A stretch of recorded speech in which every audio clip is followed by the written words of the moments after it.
I'm ready. You ready? Yes. How are you today? Good. I'm doing good. A little bit tired, honestly, but that's why like I got you the coffee. Right. It's adulting.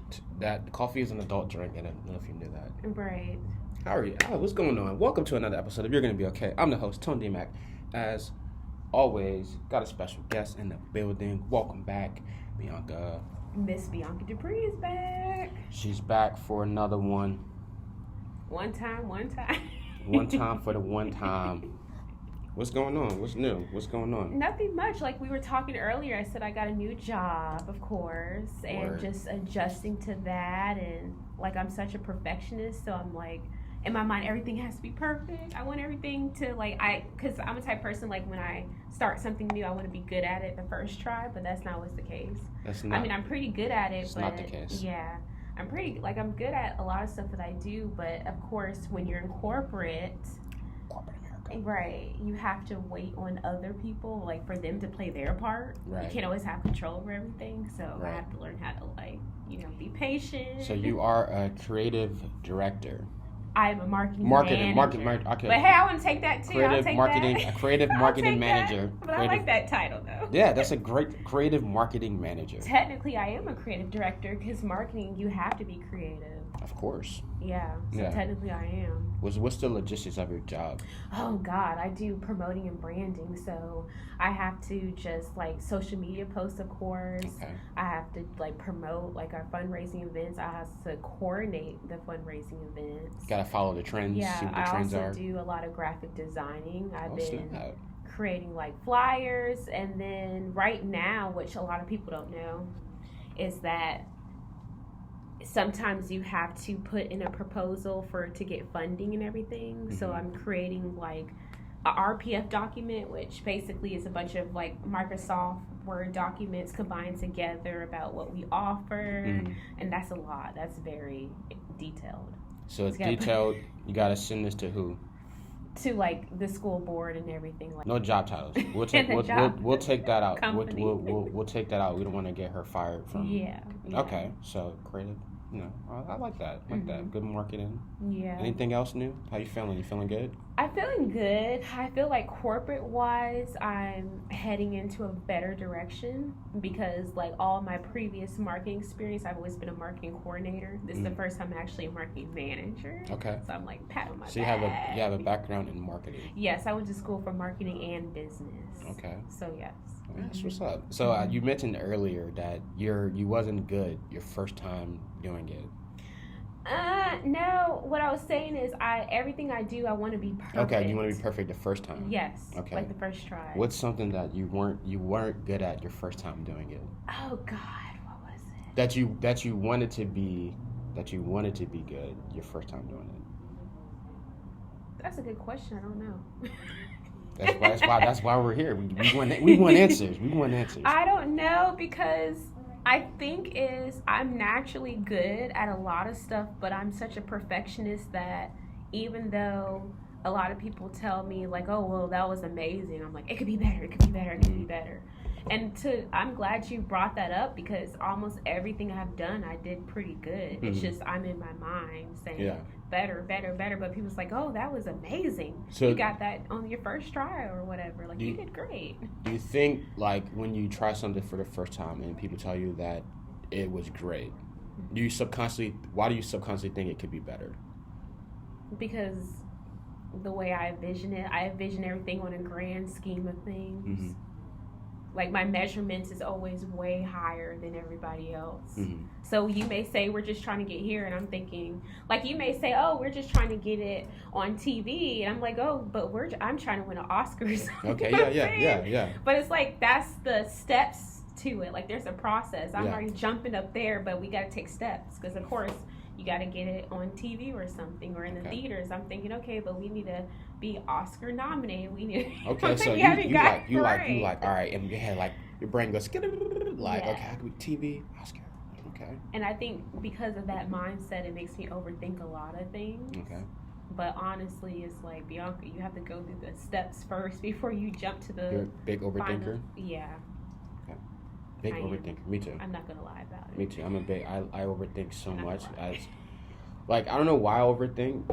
It's just all right, this is great, but then it's like same thing, could be better, could be like 10 times better, but it's like, oh, like when I have a performance on stage, it's like, oh, that was great. Like I was just telling you, lost roast battle. Mm-hmm. Like, oh, you were so funny. Like I was like, where were the laughs at? Like obviously, I just thought it could be better, you know. Right. But in those situations, like man, like I don't like that feeling of like knowing I could have did better and I didn't. You know what I mean? Mm-hmm. Like it's a hard feeling. Or like when you're acting too, like people like, oh wow, that was so amazing, but in your head, like I plan to move here and look at the camera in this direction. I plan to emphasize on this line, but I didn't emphasize on this line as much as I felt like I should have. Mm-hmm. But they're like, oh no, that's amazing. I'm like, no, it wasn't, because I was supposed to do this extra, and that didn't happen. Yeah. I feel that in my head. I feel that so much. Right. Big overthink energy. Right. Give me something that within the last 2 weeks that was challenging for you. Ooh, that's a good one. I can tell you a challenge I'm going through now. Okay, let's get it. So at my current position, I'm a salary worker, which some BS. There's pros and cons to that, because sometimes upper management, they feel like they can reach out to you anytime because you get paid the same and you just outweigh your time or whatever. Mm-hmm. You balance out your time, but right now I have a challenge with boundaries because I'm such a hard worker and a perfectionist at the same time. And it's like if somebody reach out to me, I want to get things done right away, especially if I can. But then it's unfair because that means sometimes, I'm working on the weekends or whatever. I'm not supposed to. Right. I'm a salary, so I'm not going to get paid overtime. Right. So right now the challenge is setting boundaries. Setting boundaries for like work related. Okay. So you like overwork? Do you overwork? I believe I do. Yeah. I do. That's the problem. We all overwork. I worked last weekend, and you're off weekend, right? Yeah. I'm only supposed to work Monday through Friday. And then what were you doing? They just called you in, or what happened? No, because my supervisor currently, she tends to work over weekends. Mm-hmm.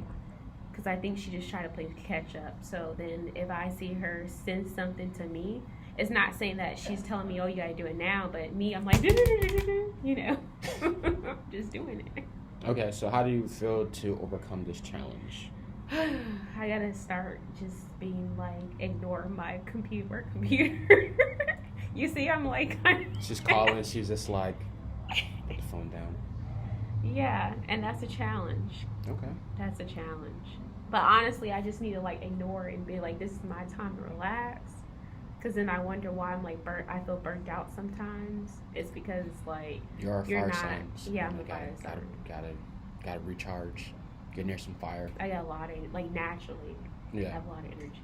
So when you burn, like I felt that like I had a burnout a few months ago, and I was just like super burnt out because they're like constantly giving, overwork, and then when you finally burn out, it's just like I don't have any energy for anybody. Right. So like leave me be, and then I can like I was talking to my homie last night. He was like, yo, you give a lot, and he was like, who's giving back to you? Now, homie literally said this to me. I was like, oh, that makes sense. He was like, that's why you burnt out. And I was just like, you're right.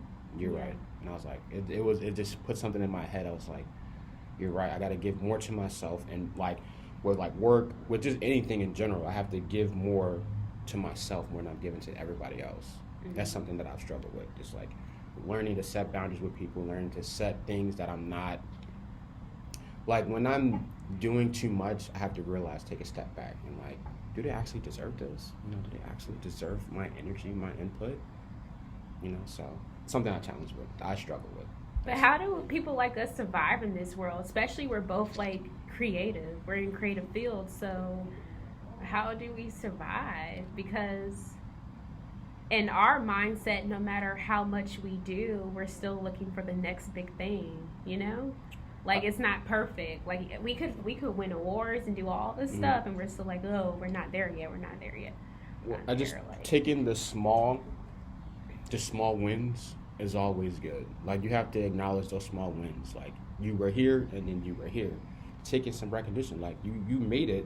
You gotta look back. You were here, like, 6 years ago, and now you're here. So to take those small wins and, like, literally, like, okay, good win, but I still want to achieve this big thing. Mm-hmm. Like, but don't take your mind away from like, even if you need a break. And like I feel like, oh, if I take a break, like I'm never gonna get there. That's me. I'm never gonna get there. I'm like, and it's like you gotta. It's just patience. That's all it is. It's patience. When you look at it, at the end of the day, you gotta like take some time to break. You need rest. You need to sleep. You know what I'm saying? Like I run off coffee like every day. Get up, water and coffee. I don't even have no breakfast. Water and coffee. Get it. Let's get to it. That's how I am too. That's bad. Honestly, that a lot. I mean, it is what it is. I'm not like coffee is. I was saying it's been my drug of choice because coffee is definitely a drug. Mm-hmm. It's caffeine, I guess. But I've been replacing it with matcha. Oh, yeah. Which is not as good as coffee, but we've made it work. We've made it work. So, well, I just want to, when I wake up, I want to get shit done. I want to get it done. Like I have a task in mind. I want to get it done. Mm-hmm. But I also struggle with procrastination. So there's like a double-edged sword that I'm like dealing with. Procrastination, getting things done. So I get a lot done, but I feel like I'm procrastinating because I always feel like me too. Like I can get it done because like the more time you give me, the more I'm gonna procrastinate. But if you say we need this in 2 hours, I'm like, let's go, let's get it. But if you give me like, oh, you got 4 days to do it, I'm gonna do it the day of. Oh no, I'm not like that. I think for me, procrastination comes with I'm overthinking it. And then once I listen to like jazz music or meditate, then I'm like, okay, things are just flowing. Yeah. You like jazz? Yeah. Okay. I have to. That's your especially go-to? at work. That's I your listen to go-to? a lot of jazz. Yeah. What kind of jazz though? Hip hop jazz. Or R&B. Hip hop jazz. Because then if I hear the instrumental, I'm like, oh, I know this song. It's like an Usher song. But it's like, you know, you hear the, you're like, you got a cheek. It's all slow at work. In this chorus part. Because I don't know, you hear the saxophone kind of going up. You're like, yep. You said that you got it bad. It's so funny. Right. I have a YouTube. It's called Acid Jazz. So it's like it's two channels: Japanese jazz and acid jazz. Japanese jazz. Yeah, it's very weird. Like never. there's like there's this band 1970s. It's like a Japanese jazz group. Oh wow. And I was just like, I'm gonna have to look that up. They're pretty Maybe good. I'll like it. They're pretty good. I was just like, Japanese people doing jazz? I didn't know. You know, I didn't know they had that in Japan. Right. You know what I'm saying? Like, I never heard of that before. But I think that would probably be cool. Either that or at work I'll listen to Tupac and Biggie or J. Cole. I can't. Because I'm like, sometimes I have to listen to a little violence, like F you, whatever. I'm like, and that's get it done. That's before work.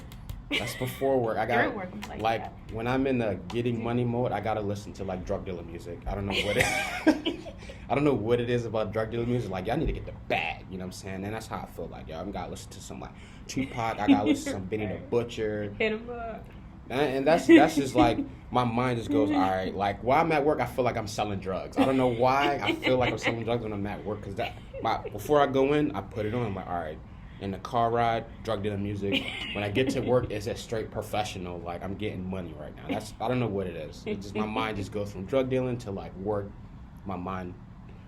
But maybe you have to it puts you in that energy so that way you can have that energy to get whatever you need to get done. Nah, it's for real. Like I like money. Like music is like it's it influences you in certain ways. Like so that's why like for me it's like when I'm listening to somebody talking about, oh, you know, we was cutting down the kilos, and I'm like, I know what you're talking about.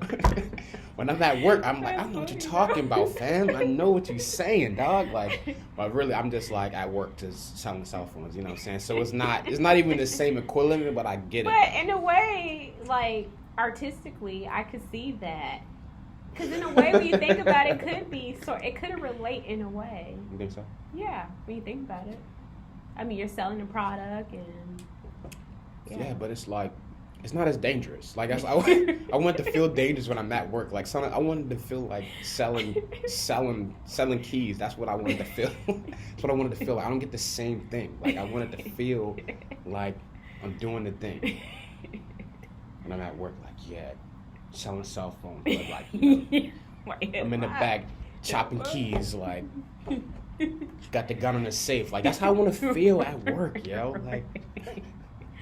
I remember when I was in college, and you know, of course, when you're in college, you have a lot of papers to write. I listened to heavily Biggie and Tupac, like F you. I'm like, because like I hate writing papers, so that was like motivating. That motivates you to write. How do you write paper listening to Tupac? Like, I don't know, but for some odd reason, it just made me come up with ideals and think quicker. It's interesting. Yeah. Should be a study on that. Like, is that a mindset? Like, is that a mental? Like, you literally had to listen to Tupac and Biggie just to get straight A's on your paper. That's pretty insane. You should write a paper on that. Like, yeah. During my college days, I was listening to Tupac, and that's how I got an A in my paper. Every time.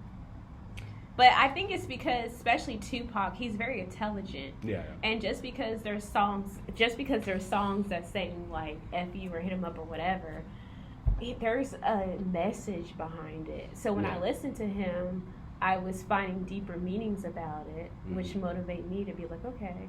Well, he was very, very artistic in a lot of ways, and the thing I don't like, he wasn't a real thug. He wasn't a real thug. Is this controversial? This is very controversial. Oh, wait, hold on. Wait a minute. He was not a real thug. At this point, viewers went up. You can't go to acting school and tell me you a real thug. You're right, he did, because he went to the same what you call it, but basically him and Jada, that's how they met, right? Because they went to the same school. Yeah, you can't like art school. What you call like, that school? Like art, like some art school, right? Like a specialized art school. Some art school. Well, like you go for to this talented school, people. You go to this school to be like you was a poet. You was writing poetry. Poetry niggas ain't hard. They like any nigga that write poetry is not no gangster, yo. Like you not a thug, yo. You not a thug. And then you took on this persona of being a thug, and that's what happened. He's like, oh, this is what's gonna sell. Is what get across to people is being thug. I don't know what like about black people. Why we maybe like it was his lifestyle behind the scenes though, because he grew up in the hood and stuff, right? Like I feel like I need to do more research about Tupac. I need to do. He lying to you. I mean, they made it like he was the ideal thug, like, but it wasn't like. Yeah, because they kind of made him like he had like a criminal background, but he didn't really have a bad one. I mean, there was times where he did get arrested, but that was like when he was famous for I think stupid reasons. But like before then, it's not like he was in and jail. You know what? Now you got me thinking. You wasn't in there. So what about Biggie though? I don't know. Was Biggie? I don't know about Biggie. Because he didn't really get. And he didn't get arrested, or he didn't really get in trouble and stuff. So there was this. I don't know. I gotta do more research. There was this rapper who, quote unquote, I don't know if this is completely facts, but there was a rapper. Allegedly. But there was this rapper who came out before Biggie and had the song. I want to say it was Juicy. Came out before Biggie. It came out whatever year came out. It came out wherever year Biggie came out. It came out the year before. And so he pretty much took that whole entire song and did it himself, and that's how he became famous. Mm-hmm. And people can quote me. Don't quote me on it, but like go look it up yourself. But and I looked at it, I was like, that's kind of crazy to think about. Like people that get famous, like that's what I want. When people get famous, how do they stay famous, and how like what is our perception of them? Like our perception of Tupac is like thug life, like hard body. Yeah, I think he's so creative. He's so smart. He was before his times. Oh yeah, and like he had a message behind it. He had a lot. message behind his music. You know what I'm saying? But at the same time, it's like you're promoting. True. You're promoting something like thug life when your music, especially his music videos and everything. Yeah, like come on, bro. And his whole persona, like when he did interviews, it was like I'm hard.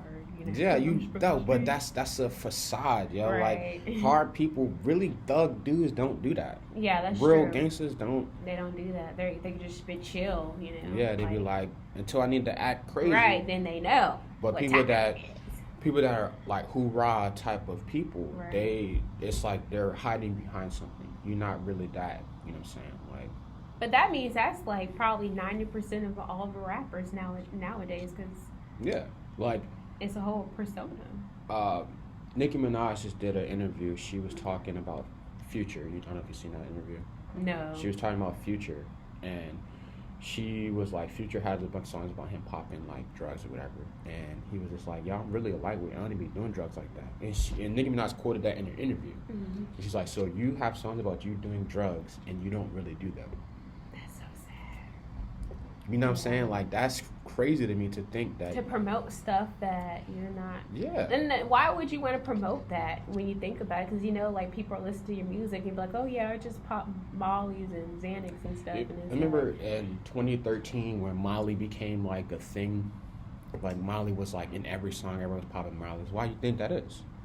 They're promoting Molly. You're not really doing Molly. You know what I'm saying? Like, there's no way that you might have done it, but you're not, like, you can't do Molly every day. Yeah. And think you're gonna function as a regular human being. Like, you're a superstar. Come on, bro. Like, but you got to promote. Like, Wiz Khalifa is different because he smokes weed. So I can see that's like Snoop Dogg. That's a part of his whole. That's a part of his right. who he is as a person. He's smoking weed every day. So I can get with that. But if somebody's like, oh, I'm doing like lean, like there's like people have lean in my cup, bro. There's no way that you're doing lean I mean, if you are doing lean, like, that's insane. I mean, I'm sure, like, Lil Wayne is one of my favorite rappers. He did lean. He makes great music on lean. If that's what it is. He kind of had to stop because he was having a lot of seizures and stuff. Yeah. And he stopped. It's ridiculous. Yeah, he kind of changed his lifestyle a little bit. But the persona, though. Right. They have, like, every person who is quote-unquote famous has a persona that they are trying to portray. Like, one comes to mind is DaBaby. Baby's like this hard body rapper. You know what? I honestly like his flow, like his cadence of how he raps. Yeah. Because the way he raps it's like a mix with a little old school, like how old school rappers rap. But then it's like an updated version of that. Yeah. So I do like his rapping style. But he's supposed to be this hard body and he's type rapper. Yeah. But you out here wearing a diaper in public, you know what I'm saying? Like, this is I didn't see that part. No, this is like right before he got famous, bro. Like, oh, really? This wow. Why that's why the name DaBaby came from. Oh, see, I didn't know that. I didn't know that. He was wearing a diaper, like, in public. Yeah. It's crazy. But that was something they had to do to get famous, and like, so I mean, I just look at personas of rappers, like, what do people do, or singers in general. Like, some singers are like druggies, you know. So how do we look at them? They make good music, but behind the scenes, oh my God. Behind the scenes, you know, you talk about different, like, sometimes we have to separate the music from the actual person. Yeah. Because who this person is, we put people, like, we just look at them as, oh, this person is musically talented. We don't know what they're doing behind the scenes, you know? Yeah, that's true. They can be horrible people behind the scenes, and do some evil stuff. Majority of the people, like, because they have power. They have power to really do whatever they want. So we give them the leeway to be a terrible person. Yeah. Because they make good music. Like, allegedly, a lot of these people are doing crazy things. Like, Diddy and all these people, like, a lot of stuff is coming out about him, you know. It's all hilarious to me because, like, we've been saying this for years, you know. Yeah. Like, we've been talking about it for years. So if somebody's saying something for years that you're doing wild stuff, parties. Yeah, you always heard about those parties. And if you look back on interviews, a lot of people talk about them like, oh, what goes down at P. Diddy party and, you know, what happens. And if you get invited, you know. So people have been talking about it for about years. it all the time. Like, that he always have, like, some type of crazy parties that a lot of stuff goes down. Yeah, it's people talking for years. So what are we saying? Like, why are we surprised? Right. You know what I'm saying? People are they're like, oh my God, they've been talking about it for years. They've been talking about it for years and telling us what's been going on, but people are not listening. People just take it up and talk it as like they're just talking. And then when some actual facts come on, they're like, oh. Yeah. Like, he's done some sus things. I'm like, that's pretty sus. Allegedly. Nah. This is pure facts. Like, I've seen, like, you don't call another grown man daddy. Like, that does not. Like, he did an interview. He was like, I like the way that is, daddy. Like, ooh, what? Don't call another grown man daddy, bro. Like. And you know, it's the interesting part is, like, he came up with Biggie and stuff. So then you think, like, all the stuff that he was doing just didn't recently happen. Like you said, we've been saying this for years. So then you wonder, like, what was going on when he was around Biggie, who's supposed to be, like, you know, tough and hardcore. Like, he was around some gangsters, is what they call No, it back. I really so feel it's kind of like like you were around certain people, and I really feel like he's a gangster. Like he's a gangster, but he's just on the down low. Like got you. That's me personally. I think that. I mean, I don't know what he is like as a person, but I think he's real thug. Yeah, because how he came up, he was coming up with all those. He was like in that crowd. He hung out with hitters. Yeah, like you real were people. surrounded by those people. Real So people. what were you doing way back then? When back then they had different mindset. Guys like that wasn't playing that stuff like that. It's funny how now it's like so acceptable, and Probably so. It's probably more people are more open to. yeah, like some people were just. It's just funny. Like, I'm not gonna say like, I'm have different perspectives on it. Like, I'm a straight male, so I'm just pro women. I don't. Whatever you do is whatever floats your boat. You know what I'm saying? I don't have to agree with it. Right. That's true. I don't have to agree with it. I don't agree with a lot of people. A lot of people do, but that's just what you do.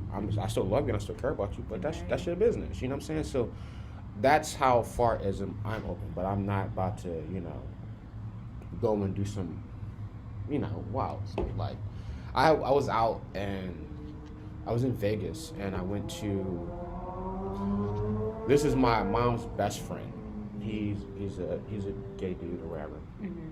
And he's like, oh man, I'm invited to my wedding. I was like, sure, I'm gonna go. Like, I've known you my entire life. Like, I don't care if you exactly. like, you know what I'm saying? So like, some people's like, oh, you went to a gay wedding? I'm like, yes. Yeah. It's not that bad. It's Right. not like, I had a great time. Right. I had an amazing time. But like, one of my homies, like, after, the wedding, we all want to go out and like have a good time or whatever. Right. And so we went to a gay bar. And so one of my friends lives in Vegas. So I invited him. I was like, oh man, meet me at this spot, such and such spot. And so he Googled the place. And the place said gay bar. So he screenshot that and then circled gay bar and sent that to me. He's like, well, this what you want, Tone? This what you want? I'm like, no, fam. Like, I'm just here with my family, you feel me? And he was like, nah, I can't fuck with that, bro. And I was like, oh, okay. I get it. Hey, really? I get it. Yeah. But see, that's all about being confident in your own sexuality. Because if you are, then what other people are doing around you, that wouldn't impact you. Right. And I got hit on when I was there, so I kind of was like, Right. I was like, all right, I'm doing something. You feel me? I'm doing. Gay dudes don't give compliments for no reason. You feel me? So I'm doing something. I remember I went to one, but I think it was not just like a gay bar, but they also had lesbians there. And I mean, I was getting hit on by gay dudes and by lesbians. I'm like, oh, I do look good. Okay, if so I can attract both. That's what I'm saying. So you was in that bad. You feel me? You was like, you know what? They're like, oh my God. You know what? That makes sense. That makes me feel good. I need to go back. That's been a long time ago. That was a long time ago. I need to go back. So I need to go back to that. Because, like, this is not giving out compliments for no reason. You feel me? Right. So it's like, in that sense, I'm comfortable with my sexuality. Which you should be. So there's no hate or, there's no, like, there's people who are super, super, super homophobic. That means they're dealing with some insecurities. Yeah. Because I always was curious, like, why does that bother you so much? Like, I just never could understand. Yeah. Like, even, like jokes. Like, if you even make a joke, and then if you're super homophobic, like, even a small joke would, like, make you mad. I'm like, seriously? Like, is it that bad? I mean... Where a joke could make you...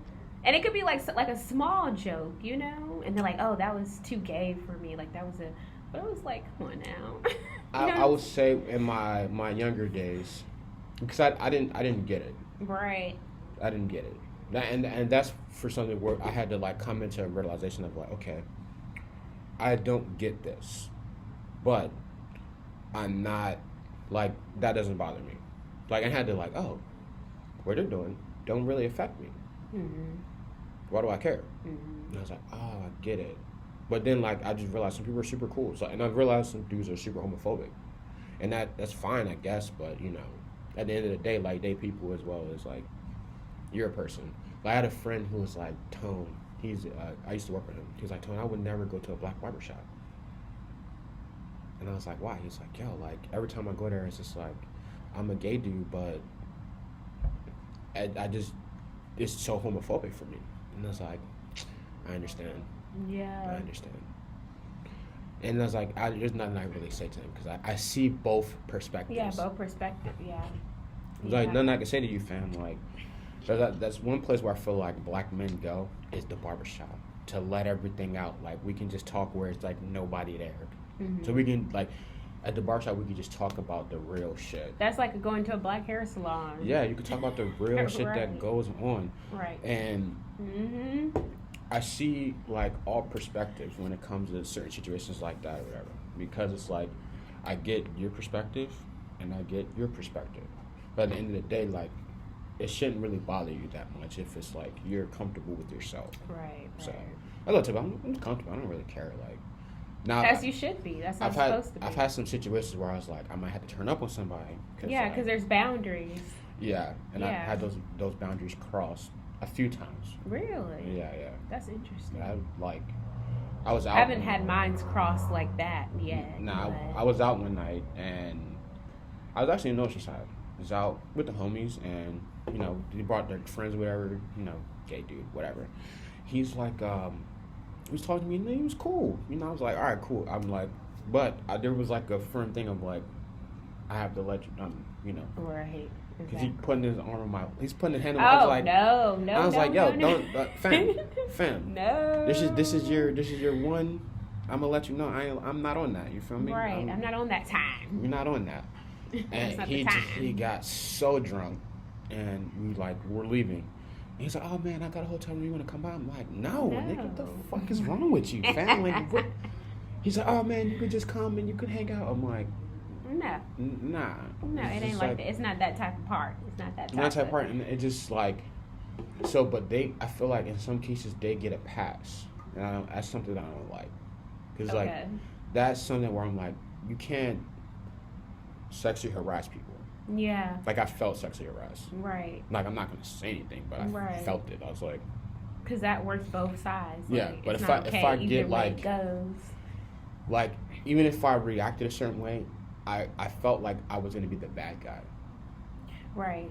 So yeah, I get what you're saying. I could see that. I didn't want to. I just was like, yo, fam, I'm not on that. Like, it is what it is. But at the same time, we gotta, saying we just. You gotta chill it. Gotta keep it cool. Cause I was weirded. I was like, I don't know what type of vibe I'm giving off. Like, you cool, but I'm not about to, Exactly.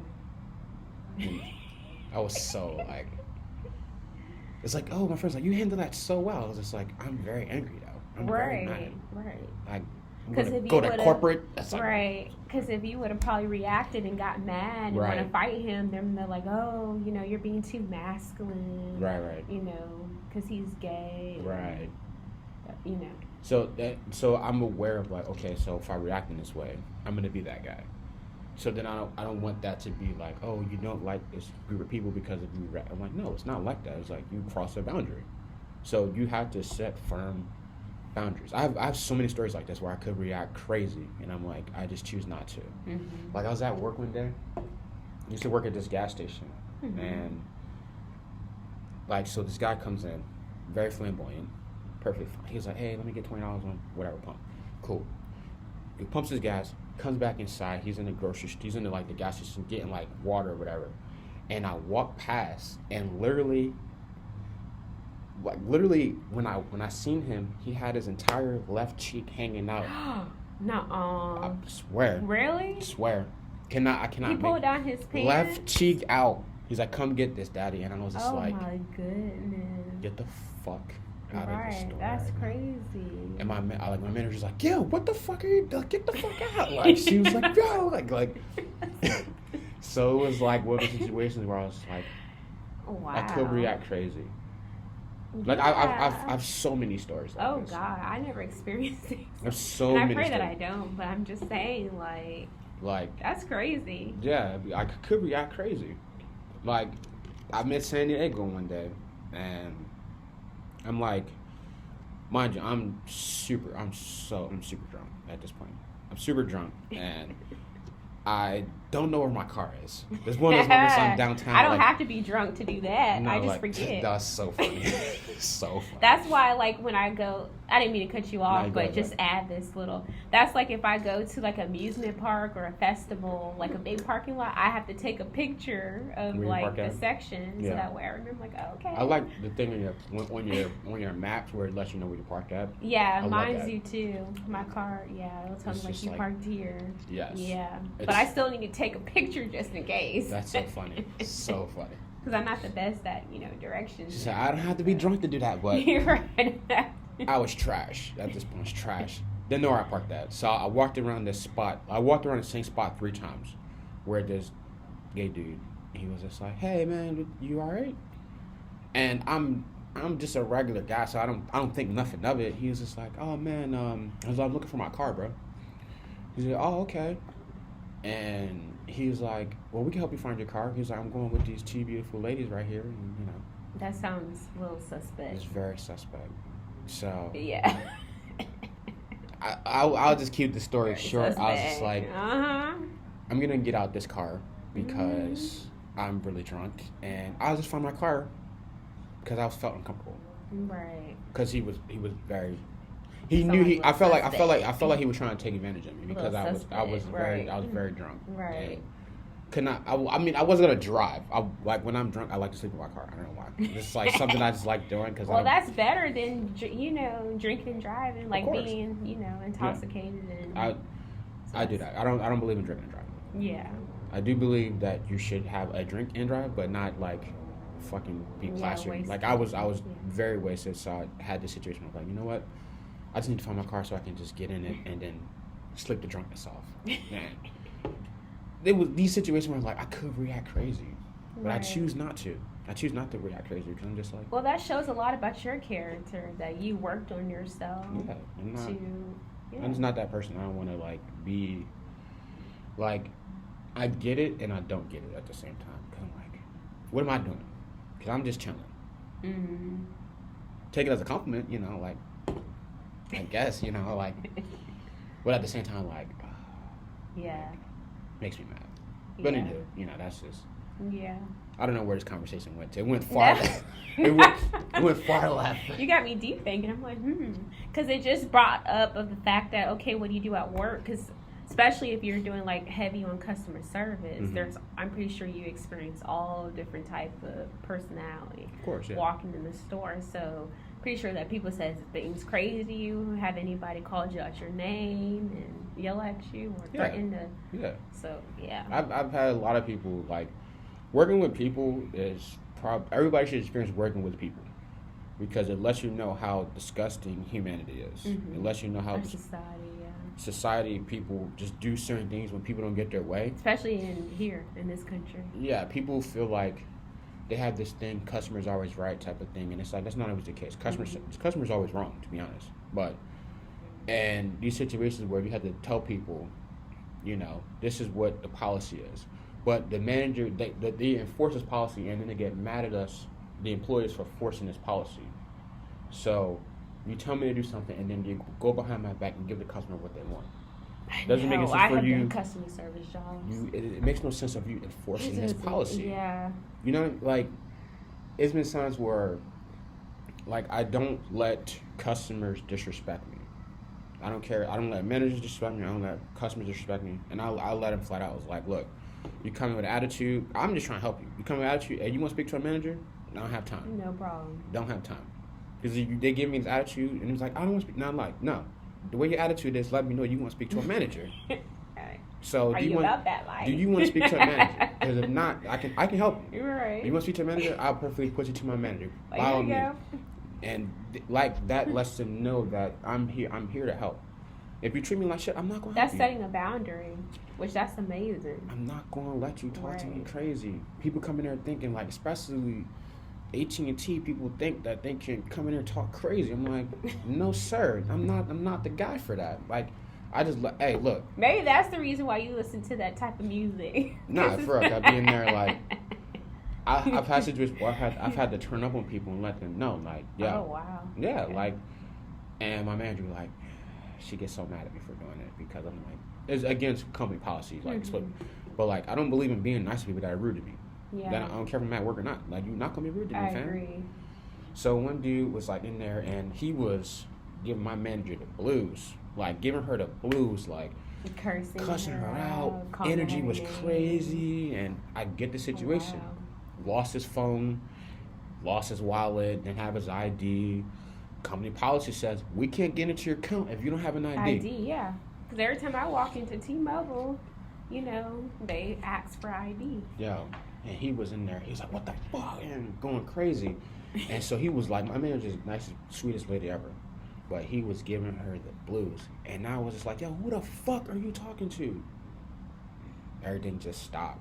Like, it got quiet like a movie. Like, like, I was like, yo, she's just trying to help you, fam. Like, now you're dealing with me, so I don't know who the fuck you're talking to. But if you don't get it together, you're going to have to leave the store right now. He's like, and who are you? It's like, I'm going to kick you out. It don't matter who I am. You're not about to do this. You're going to come correct or not at all. Right. Or you can get out. We don't have to help you. Or you can get out. I was like, well, I just need help. I understand you need help. But at the same time, my boy, there's a little bit of decent courtesy. Right. That's all she's asking for. Especially if you the one lost your wallet and your ID. I mean, come on now. But that's like you go to the bank. They're gonna want to check something. Like you're gonna walk up to the bank and be like, this and that. Okay, where's your ID? Where's the car? You don't like they can't. They're gonna have to do something. Like But he after that whole interaction, he was just like, calm down, and he was like, okay. So if I act nice, I'm gonna get what I want. Because we can get into your account. It's almost like a child or like a pet. But this is what we're allowing people to do because of these policies that are put into place. We can tell people customers are always right, even if something's wrong. You can send you at the restaurant, you can send your meal back 3 times, and you made a mistake. If I made a mistake, I'll let you know. Hey, I made a mistake. I got you. I'll go ahead and fix that. But if you in the wrong, like you go to a restaurant and you were supposed to order like a side and you didn't order it. That's your fault. It's your fault. Like you don't own up to your mistake. Like I'm sorry. Like I'm very aware of people who treat waiters like shit, customer service like. If you treat these people like, you're not a good person. Like I see people in videos of people going into McDonald's and going in like restaurants, stuff like that, and treating people fighting. Like why are you going to McDonald's so mad? That's what I'm saying. Fam, what are we doing? Like why are you going to McDonald's so mad? That's what happened. People going to McDonald's. Trying to fight at McDonald's. People go and fight. People go. I seen some crazy shit at McDonald's. Somebody, it was on New Year's, and crazy packed because McDonald's is the only thing that's open. And like people in there around, and the man was like, "Where my fries at?" Yeah. And he was just like, "Sorry, fries in your back." You're like, "Nah, fuck that." And he spit on the dude at McDonald's for some fucking fries. That's only like how much? $3 or so? Depends on what size you get, but I'm saying, like, is it worth it? Right. I'd have killed you. Wow, that's crazy. I'd like, wow. Technically, you can make your own fries. Go get some potatoes. Go cut them. But we gotta get people to understand, like, you have to treat people with respect. Courtesy and respect is not like, I understand sometimes you go to Walmart and they don't want to help you. I get it. Go find somebody else that want to help you. If the person that's there don't want to help you, find somebody else. Hey, this person over here don't want to help me. Go somewhere else and find somebody. Right. That's how I am. Like if I receive, every time I go to a place and if I always receive bad customer service, especially if I go in there all nice and understanding, I just be like, okay, I can just go to somewhere else, spend my money somewhere else. Easy peasy. Right. And there's plenty of McDonald's, there's plenty of Walmart. Just go find somewhere that you like. You don't have to go to that. You don't have to go to that specific one. Right. If you receive bad customer service, I get it. Some places do have bad customer service. Every time you walk in there, the people got an attitude, and you're like, I'm just saying, hey, good morning, good afternoon. People are like, what do you want? You know what? God. Everybody needs to take the Chick-fil-A training program on customer service. Yeah. Why is it not a requirement? Like, you don't see nobody fighting at Chick-fil-A. You don't see it. Popeye's chicken, you see people fighting, but Chick-fil-A, you see even the workers. Like, have you seen a lot of those viral videos where the workers like get in the fight? They start fighting. You don't see this at Chick-fil-A though. Yeah. So what is Chick-fil-A doing? I feel like it's a cult, but that's my allegedly. That's my own. That's my own. Like, I'm trying to save you. Allegedly, you don't mean that. No, allegedly. Right. And it might be because they do hate the G's, but it's cult. But I had this one where I went to Chick-fil-A one time, what I thought was very funny. So you know how they be always like, my pleasure, and yeah, they're so nice. So with nice. A smile. And they're standing out there no matter what. Always, it's never not that they're not nice, and I'm very like, what's going on? I never had a bad experience, no matter which Chick-fil-A. But that doesn't bother Not even you? just in California, like everywhere, like Alabama, whatever. But that doesn't bother you? No. Do you think nothing crazy? I'm conspiracy. It doesn't bother me because I feel like people should be like that anyways. Not even because that's your job, but I'm saying in general, people should be like that anyways. Right. But that's how I believe it should be. Me too. Yeah. But it bothers me because I feel like something's going on in the background. So I went to Chick-fil-A. You should went to school for psychology or something. I like everything. I study people, so I like to look at people. This is what I do. Like maybe psychology. But like one day, I'm at a Chick-fil-A. I order the same thing every time. Number one, Chick-fil-A sauce, fried. That's pretty good. Half and half.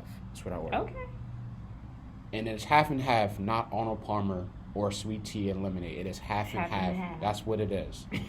To clarify. Just to clarify, half and half. It's right. not like. But anyway, order my order. And he's like, at the end, he's like, "Oh, my pleasure, boss." And I get to the front, and I was just like, "Hey, yo, like, why y'all so nice, yo? What's going on back there? You know what I'm saying? Like that. What's this? All this my pleasure? Do they have a gun to your head? That's what I do. That's exactly what I asked him. I was like, "Do the man just got a gun to your head, yo? Like, are you making me say my pleasure?" They take you to back and beat you up. And the employee said to me, he was like, "You might be onto something." That's what he said to me. But I was making a joke. I was making a joke. He's like, "You might be onto something." Now I want to watch documentaries and stuff. Because, you know, like, every time when people have, like, a theory, you can research that on YouTube and you see all these videos of people like, "Oh, I used to work there." And now I feel like I need to go home and watch videos like I'm trying to tell you. That's like the whole Chuck E. Cheese stuff. Like, the whole... Crazy.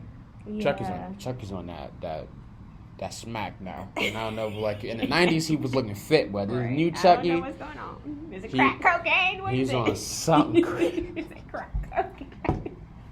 He's on something crazy. Well, anywho, he's on that smack. Mm-hmm. But I was like wondering, like, cause y'all always so nice, and niceness is cool, but it's like. Not one time ain't not nice. Ain't not one time. And there's a lot of young people when you think about who works there, like high school students. Mm-hmm. I think you're on to something. So that's what he told me. He was like, he gave me my food and gave me my change. He's like, you might be on to something. And I was just like, Allegedly. What is going on with Chick-fil-A? What's going on? Chick-fil-A. But that's something that bothers me though. I don't know why it bothers me because I'd be like, I just think too much into things. I'm like, gotta be some. But our world needs people like that because we tend to just wash over things a lot. And if no one's thinking like what's really going on behind the scenes. But we need some respect. You know what I think it is? People respect Chick-fil-A. They respect it. And that's why I feel like they don't respect like McDonald's. They don't respect like, you know, certain like you think Walmart and Target are the same place. Yeah, but people respect Target more than they respect Walmart. They're the same exact place. The same place. Yeah. But for some reason we think that Target is a bougier than Walmart. That's part of marketing and branding. Like how you set the tone is the energy, you know, the message you're putting out there so that way you can attract certain type of customers, your target audience. So that's the reason why. And it's also about internal stuff like how you train people. Because there was somebody recently on social media, they were saying every time you go into a Walmart, it's always loud, like people talking loud. But every time you go to a Target, it's more quiet. And there was a Target worker saying because they're not allowed to talk to their coworkers. Like they just have to focus on their job. They can't stand there and have like a conversation. That's crazy. I hate jobs like that. And Walmart, you know, you see them talking, like the employees be like, "Oh, hey, girl." It's so loud, which is right. Walmart is more loud compared to Target. Because sometimes I walk into Target and I'm like, it's quiet, you know? Mm-hmm. It's crazy. Yeah, so maybe it has a lot to do with the work culture. How you train people, too. You might be onto something. Yeah. Work culture is important. Work culture is important. That's how you set the tone. Like the way you train your staff, that's how you set the tone for your customers. See, everybody needs to take the Target marketing Chick-fil-A customer service. And like banks like Navy Federal, like I bank with Navy Federal, they're very military heavy and they just have a certain work culture. Like they're very nice, professional, so when you walk in, you feel like you're welcome. Like, oh, hey, how you doing? I can help you. And even if you're frustrated, they're like, it's okay, let me help you. So it kind of changed the whole energy for people to walk in. It's interesting. Yeah. So maybe at your, like the AT&T place you work at, you're setting that tone. Like you don't come in here talking crazy. No, you just don't. You don't. So just set that tone. You don't come here to anybody else you can. Like I don't care. To me, you're just not gonna be crazy. Like, yeah, it's all about that work culture. It's all about how that training. Yeah, see, that's important. You wanted something. Yeah, let's give it a little rapidy dap. Wrap up. Let's play another episode. Let's play a wrap up game. Oh God, pressure. One thing that you would like to accomplish. What month? We are in the month of March. So by the end of March, what's one thing you want to accomplish? I want to start auditioning more into theater, which I need to be more active about that. Like just researching a great theater company that I can do auditions for. Hell yeah. Yeah, and I've been looking at Oceanside Theater right now, so. Oceanside Theater is pretty amazing. Yeah. It's right here, yeah. Right. Yeah. So I want to do that more, and then just get more serious about that, and definitely set more boundaries when it comes to work life and personal life, because work life can't always, especially like corporate. Now I understand like my own stuff that I want to do, but corporate life can't take over my personal life. That is facts. That's facts. Yeah. I fuck with that. Yeah. What about you? One thing I want to accomplish by the end of the month. I would just like to be more consistent with posting content. Mm-hmm. That's pretty much it. That's an overthinker mindset. Trust me, I know. Posting content and just being better with my overall consistency with workouts and personal everyday life. Not being a workaholic, because I worked yesterday on my day off, and I was kind of like, oh my God. Yeah, don't do that. So I'm telling you that, but I've done that. Yeah, I worked on my day off yesterday. I mean, I had to go in because somebody was like, oh, I want to get some fun, but then we can come in on Friday. And I was like, can you come in Saturday? I was like, all right, cool, whatever. So that happened. So it is what it is. But try not to work as much and just being more consistent, posting content. And by the end of the year, I want to be a full-time content creator. We'll see how we'll see how far that happens. Manifest it. We'll see what happens. I don't want to work a regular job anymore because it's ugly. I'm tired of it too. I'm tired of corporate America. Yeah. Tired of the BS. So I want to be full-time. Especially almost hitting 30 too. It's like, because I've been working since I was 17 years old. Like I had a real job. My first job at 17, I was an administrative assistant at a community college. So you've been in this corporate world for a while. So I feel like I don't know why I'm thinking like 30 is like almost my retire age for corporate. What's your corporate, when people call, how do you answer the phone? You know what? Being in marketing, I don't really have to answer phones a lot. Okay. Would you have had to answer phones before? Yes. What's your somebody calls the place and be like, how do you sound? What do you say? I'd be like, hello, good morning. Thank you for calling the Boys and Girls Club of Oceanside, or thank you for calling somewhere. How can I help you today? Like I had that whole good morning, hello. Thank you for calling. I love that. That's funny. But this has been the episode. I've been Tony Mack, as always. This is Bianca. Miss Bianca Dupree. Miss Bianca Dupree. Follow both of us on the socials of medias. Mm-hmm. Facebook, Twitter, Instagram, TikTok. Tick and Talk. Which I'm concerned about that TikTok. It might get banned. Yeah. It might get banned. And if it does get banned, see me in China, man. TikTok. I'm going to China if it get banned. You know what I'm saying? I'm in China, dog. Like, what's up? We gonna be in China posting TikToks while y'all can't watch our videos. But honestly, I feel like TikTok is better than a lot of these social media apps. I think TikTok is better than Instagram and definitely better than Facebook. You wildin' with better than Instagram. But I will give you the Facebook. But you wildin'. Instagram is like top tier social media. Better than Instagram. Come on, dog. That's where TikTok is like is Instagram, TikTok, Facebook, Snapchat, Twitter. Well, no, I will put. See, I'm not on Snapchat. I mean, I made I've a never been on Snapchat. See, that's how I know you faithful, yo. That's because people that got Snapchats, I don't. If any person, I've never been on the Snapchat. Snapchat is for people. If you over the age of 25, that's for sneaky links. And yeah, I truly believe if you never have Snapchat, that means that you are extremely faithful. I never even have a Twitter. Like I only use Twitter for like job marketing purposes. I know how to work Twitter because I have to work with it, but I don't have a personal Twitter account. But I know how it works. No Snapchat, no Twitter. She not in the streets, y'all. She out here. Tweets. She not tweeting no tweets. She's not Snapchatting no none of that. You know what I'm saying? She's not Snapchatting none of that. Right. All right, we out here. So.